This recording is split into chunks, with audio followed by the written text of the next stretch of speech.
hopefully some point this summer we'll get back into it. Pastor Devin will be up here next week. But real quick, once you get to Ruth chapter 1, I was at a training for work today, and they shared the results of this very fascinating study. Right, so I want to share them with you. So it's kind of a participatory study. So what I need for you to do is to set your Bible aside for a second. I want you to take your hands, I want you to put them out like this. Alright? Now, what I want you to do, wait till I'm going to count to 3. After I count to 3, I want you to bring your hands together like this, and just hold your hands like that. Okay? 1, 2, 3. Okay, now I want you to look down at your thumbs. The study, after years, I think they said it took about 5 years to come to this conclusion. The study said this: how you put your thumbs determines a category of people that you fall into. So look at your thumbs. If you have the right thumb over top of the left thumb, then you are in the category of one of the most beautiful people on earth. So congratulations. If you did that and your left thumb is over top of the right, you are in the category of one of the smartest people. And if you're one of those special individuals who put their thumbs like this, well, I won't tell you the category. Because it wasn't very nice. But hey, I didn't do it. It was, John, where are you from? Where's your heritage? Is it Ireland or Scotland? Whereabouts on Wherever John is from is where the study took place. All right. We are in Ruth chapter 1. We're going to look at, we have a lot to look at tonight. So we're in Ruth chapter 1. We're going to read verses 6 through 22. Let me go ahead and read that. We'll do a little review from last week, and then we'll jump into what we got going on tonight. All right, it says this. Then she arose with her daughters-in-law. We're talking about Naomi here. Then she arose with her daughters-in-law, that she might return from the country of Moab, for she had heard in the country of Moab how that the Lord had visited his people in giving them bread. Wherefore she sent forth out of the place where she was, Wherefore she went forth out of the place where she was, and her 2 daughters-in-law with her, and they went on the way to return unto the land of Judah. And Naomi said unto her 2 daughters-in-law, Go, return each to her mother's house. The Lord deal kindly with you, as ye have dealt with the dead and with me. The Lord grant you that ye may find rest, each of you in the house of her husband. Then she kissed them, and they lifted up their voice and wept. And they said, she's talking about Ruth and Orpah here, and they said unto her, Surely we will return with thee unto thy people. And Naomi said, Turn again, my daughters. Why will ye go with me? Are there yet any more sons in my womb, that they may be your husbands? Turn again, my daughters, go your way, for I am too old to have a husband. If I should say, I have hope, if I should have a husband also tonight, and should also bear sons, would ye tarry for them until they were grown? Would ye stay from them from having husbands? Nay, my daughters, for it grieveth me much for your sakes that the hand of the Lord is gone out against me. And they lifted up their voice and wept again. And Orpah kissed her mother-in-law, but Ruth clave unto her. And she said, Behold, thy sister-in-law is gone back unto her people and unto her gods. Return thou after thy sister-in-law. And the next verses are some of the most beautiful verses you'll find in the Bible. It says this, And Ruth said, Entreat me not to leave thee, or return from following after thee. For whither thou goest, I will go, and where thou lodgest, I will lodge. And thy people shall be my people, and thy God my God. Where thou diest will I die, and there will I be buried. The Lord do so to me, and more also, if aught but death part thee and me. When she saw that she was steadfastly minded to go with her, then she left speaking unto her. Verse 19. So they too went until they came to Bethlehem. And it came to pass, when they were come to Bethlehem, that all the city was moved about them. And they said, Is this Naomi? And she said unto them, Call me not Naomi, call me Mara, for the Almighty hath dealt very bitterly with me. I went out full, and the Lord hath brought me home again empty. Why then call ye me Naomi, seeing the Lord hath testified against me, and the Almighty hath afflicted me. So Naomi returned, and Ruth the Moabitess, her daughter-in-law, with her, which returned out of the country of Moab, and they came to Bethlehem in the beginning of the barley harvest. All right, so let's pray, and we'll take a look at what's going on here. Father, I thank you. I thank you for this evening, Lord. I thank you for the beautiful weather you gave us, the bright sun, and the warm weather, Lord. Father, I thank you that you brought all these folks here tonight, Lord. And I again want to lift up the prayer requests that were mentioned. Lord, you know the situation, and you know the feelings that are associated with those requests. Lord, I would ask that you would do your will, so that you would be glorified through what comes out of each of those situations. Father, I ask that you would be with me this evening as we're looking at Ruth chapter 1. Lord, help me to move out of the way and just talk about what the message of the Bible is here, Lord, so that we'd be able to take this beautiful story and apply the principles to our lives. Lord, I ask that you would open the hearts of each individual that's here tonight so that they would be able to accept the message that's coming to them, that they would that their lives would be changed as a result of being here and hearing God's word. I ask us in your name. Amen. Okay. So what we got going on here, if you remember from last week, we had a man whose name was Elimelech. Elimelech had a wife, her name was Naomi. Does anybody remember the name of the two sons? If you don't, throw on your paper. We'll have a reading test. All right. Anybody, raise your hand if you remember the name of the two sons. All right. Yes, ma'am. Very good. Mahlon and Chilion. And if you remember, there was a famine in Bethlehem, and rather than wait it out to see what would happen, Elimelech decided that he was going to move his family from Bethlehem to Moab. We talked last week about how he didn't exactly show faith in God as a result of this move. And once he got down there, if you look there under characters, you'll see that what I'm talking about is basically a review here. Elimelech died. So he passed away, and there's different theories as to why that happened. Let's just say that he passed away. And so we had this unexpected tragedy. But then we had a little bit of joy because Mahlon and Chilion, they got married. They married Ruth and they married Orpah. So we had this unexpected joy come up because weddings are nice. Everybody loves weddings most of the time. And then we had some more tragedy because Mahlon and Chilion also passed away. So we've got three widows here. We've got Naomi, we've got Ruth, and we've got Orpah. And all of them are widows. And so that takes us to where we are in our story tonight. The very first thing, I broke down the action into different points here. Is the first thing that we see is that in verse 6, Naomi hears that there's food in Bethlehem again. And so she decides that it's time for them to go back to Bethlehem. There's nothing really holding her in Moab anymore. She doesn't have a husband to keep her there. Her sons are gone. She decides, you know what? This probably isn't the place that I need to be. Let's go back to Bethlehem. She hears that God has... typically, when you see that there's a famine in the Old Testament, that's usually the result of God disciplining his children. So, anytime there was a famine in Israel, that was the result of God bringing discipline on his children. And if you've read the book of Judges, I'm surprised that there wasn't a famine just that entire time, because I just finished reading Judges this week, and those people were doing some pretty heinous stuff. But the Lord decided that the discipline was over, and he brought food back to Bethlehem. So Naomi said, you know what? Let's go. And of course, Ruth and Orpah, who had been with Naomi for quite some time, we read one of the verses in the section we looked at last, that they had been a part of her family for 10 years. And so they had been married for 10 years before their husbands passed away. And they decided that if Naomi, the lady they've been living with for 10 years, if she's going to Bethlehem, we're going to go with her. And so they said, hey, Naomi, you're packing up and you're leaving. We're going with you. And Naomi, her response was, no, you guys need to stay here. Your families are here, your mother's here, your dad's here. You guys need to stay here. I would love for you to come with me, but your home is here.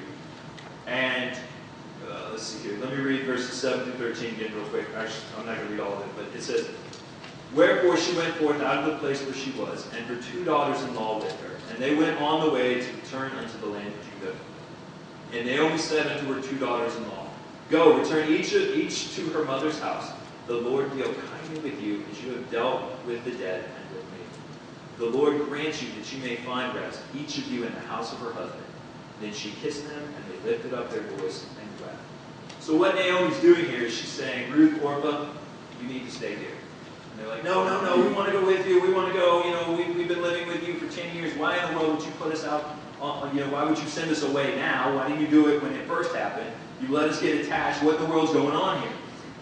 And so what Ruth does in the verses that what Naomi does is she blesses them. She says, go back to your mothers. Hopefully you'll find a husband. Hopefully things will work out for you. I appreciate what you've done for me. I appreciate what you've done, what you did for my sons while they were alive. I appreciate what you've done for their memory. But it's time for you to go. So the first thing that she does is she wishes them well, and she actually gives them a blessing. And that doesn't work. They're like, no, we are still going with you. I don't care what you say, we're going with you. So then what she tries to do after that, in verses 11 through 13, is she uses sarcasm on them. Let me read these verses. It says this, And Naomi said, Turn again, my daughters. Why will ye go with me? Are there yet any more sons in my womb, that they may be your husbands? So basically what Naomi's doing is she's breaking out the sarcasm. She says, look at me. I'm an old lady. I'm not going to have any more babies. It's not going to happen. All right, and then verse 12, she says, Turn again, my daughters. Go your way, for I am too old to have a husband. She's saying, I'm not getting married again. Nobody's going to want to marry me. Look at me. I'm old. Not I don't want anybody coming up to me afterwards. But she's past the age where she's going to get married. And then it continues on and said, If I should say I have hope, if I should have a husband also tonight, and should also bear sons. What she's saying here is, okay, let's look at this. Let's say I get married tonight. And somehow, through a miracle, I've got 3 kids, I know it doesn't happen this way. But somehow, I get married tonight, and somehow, I have 2 babies tonight. And those of us that have children, we know that it takes forever for those kids to come out. Verse 13 says this, Would ye tarry for them till they were grown? Basically what she's asking them is, okay, I get married tonight, I have kids tonight. The babies pop out. Are you going to want to wait around I don't know, forgive me, I don't know the age that they got married in this time period, but I got married when I was, how old was I? All right, I was 24, 25 when I got married. I can't remember. I got married a long time. It'll be seven years in next month. 7 years. 7 wonderful years. Put the shovel and digging my hole with it. But basically she's saying, okay, if I get married tonight, I have a baby tonight. Are you going to want to wait the 24 years to get married again? Because by that point, Ruth and Orpah, I don't know how old they are, the story doesn't tell us, but they're going to be well past the age where they're going to be able to have children. They're essentially, if they waited that 24, 25 years to get married, whatever it was in this time period, they were going to be, at that time, they would probably be the age that Naomi is right now. So basically, she's using sarcasm, saying, really? You're going to wait around? I don't think so. And so she's trying to push them away. And the first time it didn't work when she gave them the blessing. The second time, after she went through this whole thing about having babies and that type of thing, Orpah decides, you know something? Naomi, she's making sense. If I'm ever going to get married, if I'm ever going to have a family, I can't go with her because, maybe she realized that she was from Moab, and most of the children of Israel, we saw that that's not always the case, but most of the children of Israel were supposed to stay away from people in Moab. If you read throughout the Old Testament, you understand that Moab was an enemy. So Orpah, in verse 14, it says this, And they lifted up their voice and wept again, and Orpah kissed her mother-in-law. And Orpah decided, you know what? I think Naomi's right. There really isn't much waiting for me in Bethlehem. In fact, there's nothing waiting for me in Bethlehem. I'm going to stay here with my family. But then the very next phrase is very important to the rest of our conversation here. But Ruth clave unto her, and she said, Behold, and this is Naomi talking, Behold, thy sister-in-law is gone back unto her people and unto her gods. Return now after thy sister-in-law. Ruth saw that Orpah was going back, and she decided that instead of going back, she was going to stay. And Naomi tried one more time. She said, look, Orpah, stay. You guys have been friends for at least 10 years, probably longer. Why don't you stay with her? Stay with your family, stay with your guys. And as I was studying for this, some of the things that I was reading, they couldn't understand why Naomi was trying to convince Orpah and Ruth to stay, and using that phrase, return to your gods. They couldn't understand why why Naomi would say that, because the god of Moab, I'm drawing a blank on his name, he was a pretty terrible god that they worship. And at one point, he even required child sacrifice. So it seems kind of interesting, I guess, that Naomi would tell Ruth, why don't you go back and worship this God instead of following me? It's not exactly what she should have been saying. Then if you look there at point D, it says this. We're going to skip down to verse 19. It says, once they returned to Bethlehem, the whole town is in an uproar. Verse 19 says this. So they too went until they came to Bethlehem. And it came to pass, when they were come to Bethlehem, that all the city was moved about them. And they said, is this Naomi? And you have to remember, Naomi's been gone for at least 10 years. Because we know that Ruth and Orpah were married to Mahlon and Chilion for 10 years. So it could have been even longer than that. So she had been gone for some time. But when she returned back, there were obviously still some people that were living in Bethlehem that knew Naomi from before she left. And so when they saw her, the whole town got excited. Now, I'm assuming that it was the people that knew her, and maybe their children who had heard of her and those types of things. But everybody got all excited. It's like when somebody's been gone for quite some time and they come back, everybody gets excited.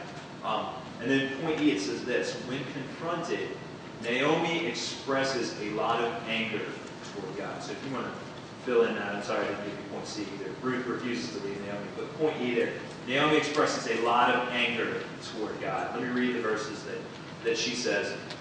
And she said unto them, call me not Naomi, call me Mara, for the Almighty hath dealt very bitterly with me.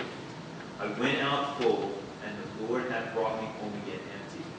Why then call ye me Naomi, seeing the Lord hath testified against me, and the Almighty hath afflicted me? And verse 22 says, so Naomi returned, and Ruth the Moabitess, her daughter-in-law, with her, which returned out of the country of Moab, and they came to Bethlehem in the beginning of the barley harvest. All right. Does anybody know what the name, for those of you that have heard this story before, and this kind of goes along with the point under E, what does the name Naomi mean? I'm sorry? Exactly. When she left, her name was Naomi, and that name means pleasant, just like we learned that Mahlon and Chilion mean sickness and death and destruction. Naomi actually had a good name. I want to be pleasant. But her name was pleasant when she left. And I think that had to do with maybe her disposition, her attitude, and things like that. Things were going great for them up until the until the famine. There we go.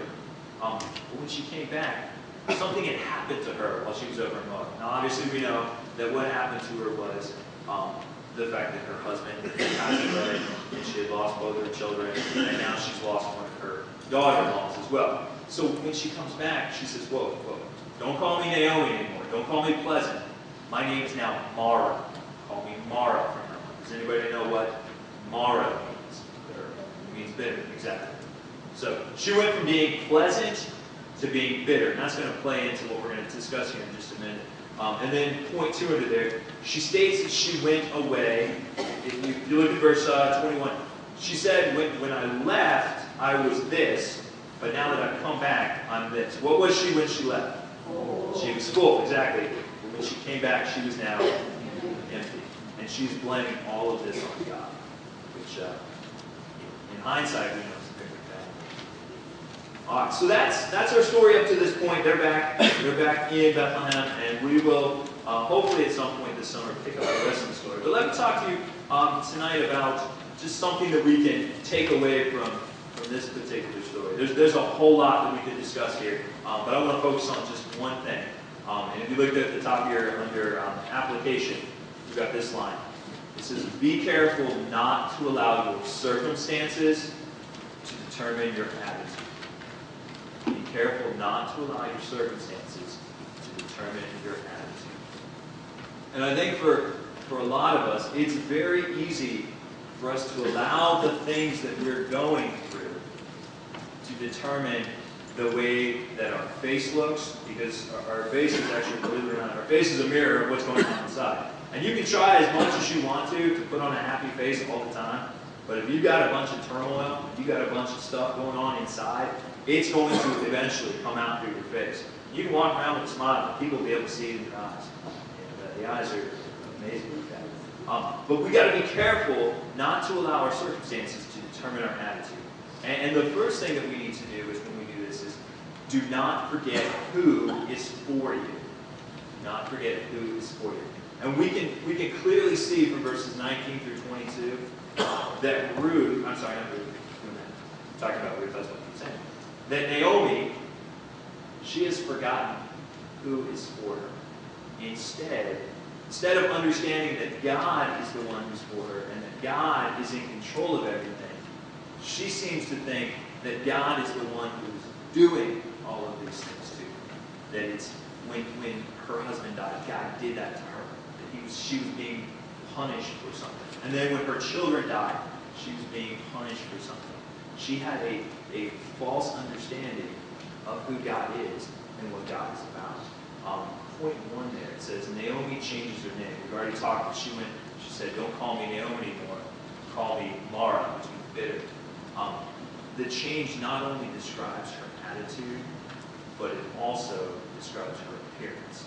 And I imagine, like I was just saying, that she allowed this bitterness, she allowed all of this stuff to go on to change her outward appearance. And that's why when she came back to the town, when she came back to Bethlehem, everyone was going, whoa, is that Naomi? What in the world happened?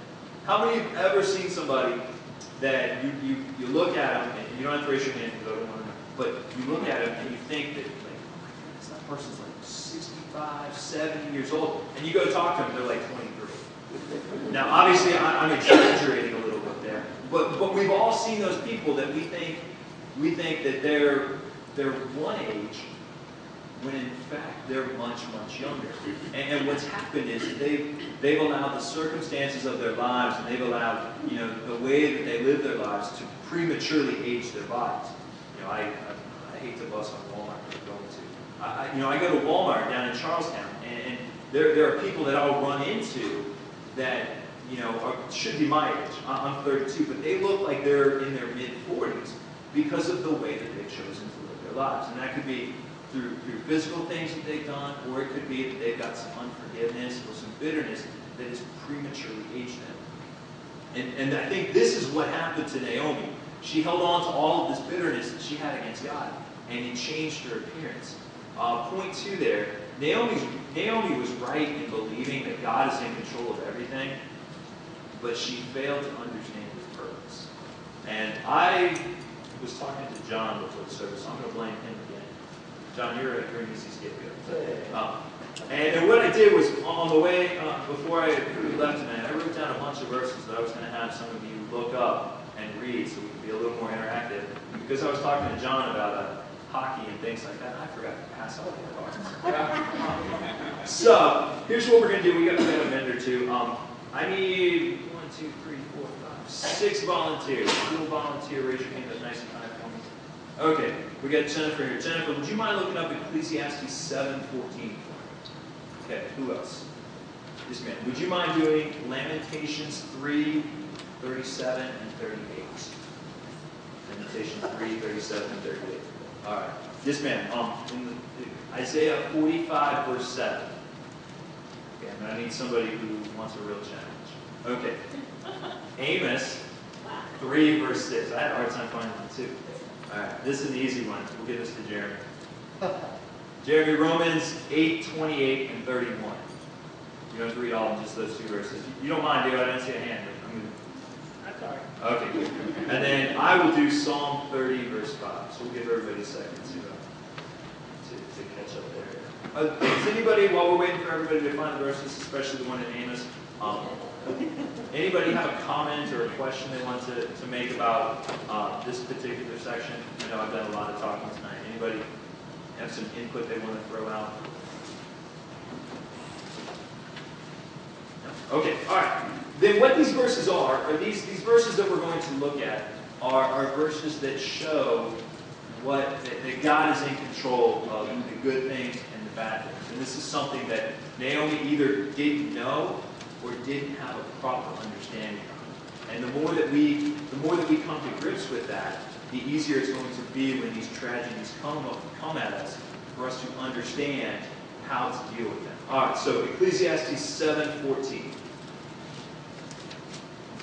In the day of prosperity be joyful, but in the day of adversity consider, God also has set the one over against the other, in the end that man should find nothing after him. Okay. So, in the days of prosperity, in the days when things are going great, we need to rejoice. But in the days that we deal with adversity, we need to understand that God has brought those to us for a specific reason. All right, who has Lamentations 3:37 and 38? Who is he that said, and it cometh to pass, when the Lord did not? And verse 38. And verse 38. Now the Most High receiveth not evil from good. All right. So basically what those verses are saying, when we go through good times, it's from the Lord. When we go through bad times, it's from the Lord. We need to have an understanding of that. All right. Isaiah 45, verse 7. I form the light and create darkness, and I create evil. I will rule you all of these things. Thank you. Again, this is a verse that shows us the good things and the bad things that come from God. All right, the challenge one. Amos 3. Shall a trumpet be blown in the city, and the people not be afraid? Or shall there be evil in the city, and the Lord hath not done it? Thank you. Romans 8:28 and 31. And we know that all things work together for good to them that love God, to them who are called according to his purpose. What shall we then say to these things? If God is for us, who can be against us? Excellent. Thank you, sir. And I'm doing Psalm 30, verse 5. And it says this. For his anger endureth but a moment. In his favor is light. Weeping may endure for a night, but joy cometh in the morning. I think that's one of the verses that most people hold on to. So, what Naomi had forgotten was she didn't have a good understanding of who was for her. She saw all these bad things that were going on in her life, all these things that were taking place that we look at them, we would have a difficult time finding God's purpose in them. But what she didn't understand, what she forgot, was that God is for her. You know, all of it, whether it's good times or bad times, God is for her. We're going to finish up a couple minutes earlier. The second thing that we need to do is not only do we not need to not forget who is for us, we also need to not forget who is with us. And if you look, let me read, flip back here to Ruth. Sorry, all right, I'm going to read verses 19 and 22. And I want somebody to, as I'm reading this, keep in mind who is not mentioned in verse number 19. It says this. I'm sorry, I'm going to read all the way down through 22. So they too went until they came to Bethlehem. And it came to pass when they were come to Bethlehem that all the city was moved about them. And they said, Is this Naomi? And she said unto them, Call me not Naomi, call me Mara. For the Almighty hath dealt very bitterly with me. I went out full, and the Lord hath brought me home again empty. Why then call ye me Naomi, seeing the Lord hath testified against me, and the Almighty hath afflicted me? I'm going to stop there. Based on those three verses that I just read, who was not mentioned in those three verses? Yes, sir. Ruth, exactly. So what Naomi did was Naomi not only forgot who was for her, she forgot that God was in control of everything that was going on. She also forgot who was with her. Throughout all of these circumstances, all of these things that have happened, the death of her husband, the death of her children, the return to Bethlehem from Moab, who was right there beside her the entire time? Ruth. Right? And I wrote down, in all of her complaining, Naomi forgot who was beside her. So she was going through this. Naomi, if you listen to her, you would think that she went through this by herself. That she went through all of this pain, all of this by herself, that there wasn't anybody there with her. Point 2 says this: Naomi did not realize that Ruth would help restore her brokenness and fill her emptiness. So what's going to happen is she said that she left full, she came back empty. What she didn't understand is that Ruth was going to be the one that God was going to use to help repair that bitterness. If you want to know how that happens, you can finish reading the story on your own, or come back later on. This summer we'll finish it up. Just kind of a personal note here, and those of you that were in my Wednesday night class, I kind of shared this. Still not, I don't want to show the details, but Tina and I went through this past, I guess it was March, April, sometime in that time frame. We went through a very, very dark period in our family. Something happened, and it came out of the blue. It was completely unexpected, and it was one of the most devastating things that Tina and I have ever been through. And it was one of those experiences where there wasn't anything that we humanly could do. Believe me, I tried to do it, and I quickly learned that the more I tried to do out of my own power, the darker it became. I realized that the only way that we're going to make it through this situation is with God. Now, the reason I bring this up in relation to what we're talking about tonight is because as we were going through this, we were very fortunate to have people from this church who came along beside us and went through that dark period with us. Like I said, I haven't shared the details with many people, but had it not been for those individuals, had it not been for Mrs. Swamley, who checked in with me every single morning to see how we were doing. Every single morning I knew if I got up, I logged in my email, or I got on Facebook, there was going to be a message from Juanita Swamley saying, "Hey, I'm praying for you. Just want you to know I'm thinking about you." I was one day, just a really hard day, and I get a phone call, and it's John Swamley saying, "Hey, we're taking you to lunch. See you at Five Guys in about 10 minutes. Okay, let's go." Had it not been for those individuals, had Kathy Stevens not come alongside her family, and Anita, I think she's still on. Is Anita still on vacation? Had it not been for Anita coming alongside Tina and I don't know that we would have made it through that situation. So, and the reason that I say this is that, and Jeremy kind of referenced it Sunday night. This has kind of been a theme that keeps popping up in the sermons as of late.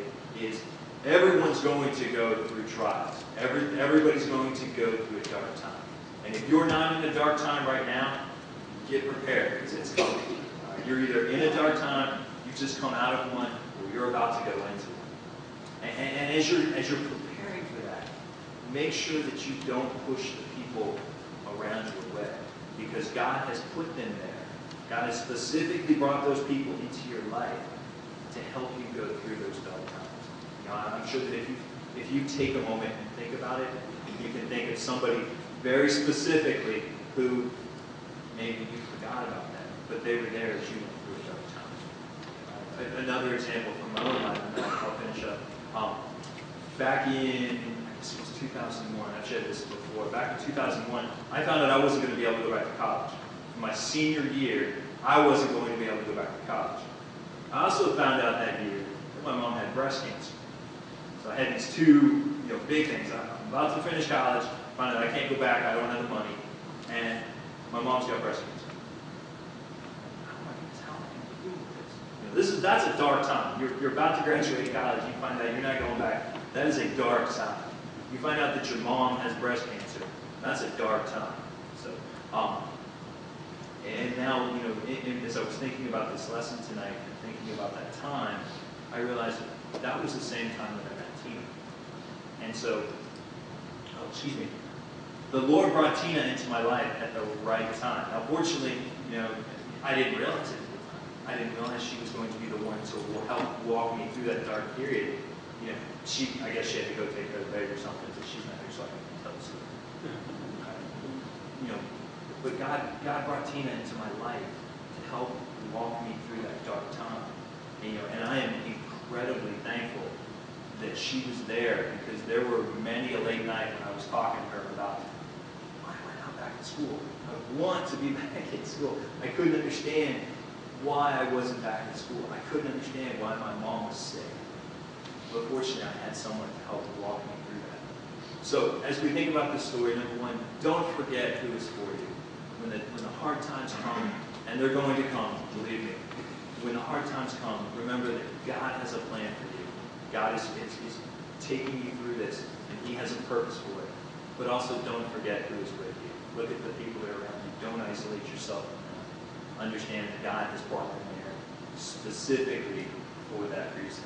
Let's look at one other Bible passage very quickly. We're going to look at another example of how bitterness was changed to sweetness. If you flip over to Exodus 15, verses 23 through 25. See if you can pick up on the word that you might understand here. All right. It says in verse 23, and when they came to Marah, they could not drink the waters of Marah, for they were bitter. Therefore, the name of it was called Marah. And the people murmured against Moses, saying, what shall we drink? And he cried unto the Lord, and the Lord showed him a tree, which when he had cast into the waters were made sweet. There he made for them a statue and an ordinance, and there he proved them. And the reason that I bring this up is, one, it talks about Marah, but two, it talks about how Moses was able to bring something into that bitterness and make it sweet. And we're going to find out as we go through the rest of the group that Naomi was bitter, but God brought something into her life to help make her sweet. Any final thoughts before we... Yes, sir. Just in the last week, been driving around, I bumped into a few different people that used to come here. One of them invited me to their new church and everything. I was just thinking about what you said about you, your wife, the dark times and everything. And I thought, life's pretty good right now, but I've been through some dark times too, and a lot of y'all know my situation and all that. But I was just thinking that everyone in this room here is part of the glue that holds this church together. And that's one of the main reasons I keep coming back. I'm not tempted at all to leave, unfortunately for everyone here, but in all seriousness, this is a good, this is my favorite church ever. And I think that a lot of y'all deserve credit for encouraging people when they're down and out, It certainly kept me and my father happy. That's all I want to say. Thank you. Anybody else? Hey, John, even though we give you a hard time, we still love you. I love you. It's just tough love, that's what it is. I know. Any final thoughts? Just real quick reminder, we have the VBS track blitz this Saturday morning. Please be here at the church by, I think, 8:45, 8:50. We're going to pass out flyers for VBS for 2 hours, 9 to 11. And then for those of you that come, we've got ice cream. So if you want free ice cream, by all means, come help us out. And if you haven't signed up for VBS yet, there are still plenty of spots available, and we'd love to have you help out. Greg, do you have any final words? No, you take it. All right, and let's go ahead and we'll close in prayer. We'll see you all Sunday morning. Father God, I thank you. I thank you for this lesson, Lord. I thank you for the story of Naomi and Ruth, and how on the surface it's a simple but beautiful story. But the more we dig into it, the more principles we can find to apply to our lives, Lord.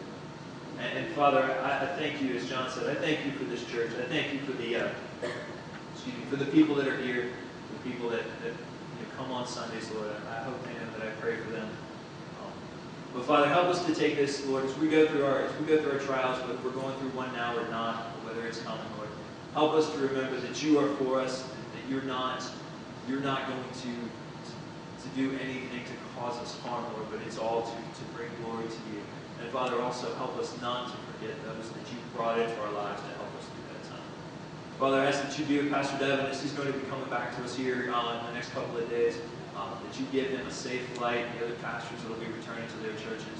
Lord, I ask that they come back refreshed and full of excitement for your word, that they'll spread onto the members of their churches and here at our church as well. Keep us safe this week. Lord, bring people into our lives that we can share the gospel with, so that we can help introduce them to you and bring them into your kingdom. We ask all this in your name.